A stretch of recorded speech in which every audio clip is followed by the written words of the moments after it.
Hi, నేను మీ లక్ష్మీనండి. ఈరోజు మన వీడియోలో ఈ వంకాయ ఆలుగడ్డ కర్రీ కమ్మగా వండుదాం.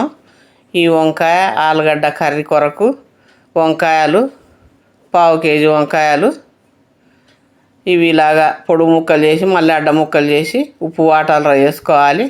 ఇలాగా వంకాయ ఆలుగడ్డ కర్రీకి ఇలా చేసుకుంటేనే బాగుంటాయి వంకాయలు. ఇవి పక్కన పెట్టేసి ఇప్పుడు ఆలుగడ్డలు అవి కూడా ఇలా చేసుకొని ఇవి కూడా ఉప్పు వాటర్లో వేసి పెట్టుకుంటే ఇవి కలర్ మారకుండా ఉంటాయి, లేకపోతే నల్లగా అవుతాయి.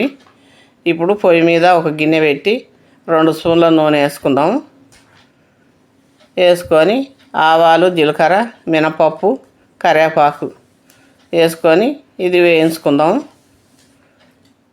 ఇది వేగిన తర్వాత 2 పచ్చిమిర్చి, 1 ఉల్లిగడ్డ సన్నగా కట్ చేసినవి వేసేసుకొని ఇది కొంచెం వేగనిచ్చి అల్లం వెల్లిపాయ పేస్ట్ 1 స్పూను వేసుకొని ఇది బాగా వేగనియాలి. ఇది బాగా వేగిపోయిన తర్వాత ఆలుగడ్డ ముక్కలు వేసేసుకుందాం. ఈ ఆలుగడ్డ ముక్కలు ముందు వేసుకుంటే మెత్తగా మగ్గుతాయి. ఇవి 5 నిమిషాలు మగ్గించుకోవాలి. పసుపు, సాల్ట్ వేస్తే సాల్ట్కు నీరు వస్తుంది, పసుపుకు ముక్కలు ఉడికిపోతాయి. ఇవి ఇలా బాగా కలిపేసుకొని మూత పెట్టేసి 5 నిమిషాలు మగ్గనిద్దాము. ఇవి మగ్గిపోయినాయి చూడండి, ఇలా మగ్గిపోవాలి. ఇవి మగ్గిన తర్వాత వంకాయ ముక్కలు వేసుకుందాం. 2 ఒకసారి వేస్తే ఆలుగడ్డ ముక్కలు ఉడకవు, వంకాయ ముక్కలు మెత్తగా అయిపోతాయి. అందుకే ఆలుగడ్డ ముక్కలు ఉడికినాక వంకాయ ముక్కలు వేసేసి కలిపి ఇప్పుడు దీనికి 2 టమాటాలు ముక్కలు చేసినట్టు వేసేసుకోవాలి. వేసి 2 స్పూన్ల కారం వేసి దీనికి 1/2 స్పూను గరం మసాలా వేసుకొని 1 స్పూను కొబ్బరి పొడి. ఈ కొబ్బరి పొడి వేసుకుంటే కూర కమ్మగా ఉంటుంది.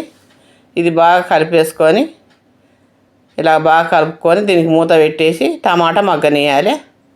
టమాటా మగ్గిపోయిందేమో చూద్దాం. ఇది చూడండి, బాగా మగ్గిపోయింది. ఇలా కలిపి దీనికి ఒక పెద్ద గ్లాసు వాటర్ పోసేసుకోవాలి. కుక్కర్ అయితే చిన్న గ్లాసు వాటర్ సరిపోతాయి. ఇది గిన్నె కాబట్టి పెద్ద గ్లాసు వాటర్ పోసేసుకుంటే ఉడకనికే టైం పడుతుంది కాబట్టి వాటర్ ఎక్కువ ఉండాలి. ఇది మూత పెట్టేసి ఉడకనిద్దాం. ఉడికిందేమో చూద్దాం. చూడండి, దగ్గరికి ఉడికిపోయింది. ఇది బాగా ఉడికింది. దీనికి ధనియాల పొడి 1 స్పూను, కొత్తిమీర వేసేసి ఇది బాగా కలిపేసుకోవాలి. ఇలా కలుపుకుంటే ఇంతేనండి, ఈ కూర కమ్మగా తయారైపోయింది. ఇది రోటీలకు, అన్నాలకు చాలా బాగుంటుంది. ఈ వీడియో మీకు నచ్చితే లైక్ చేయండి, షేర్ చేయండి. మా ఛానల్ను సబ్స్క్రైబ్ చేసుకొని వారైతే సబ్స్క్రైబ్ చేసుకోండి.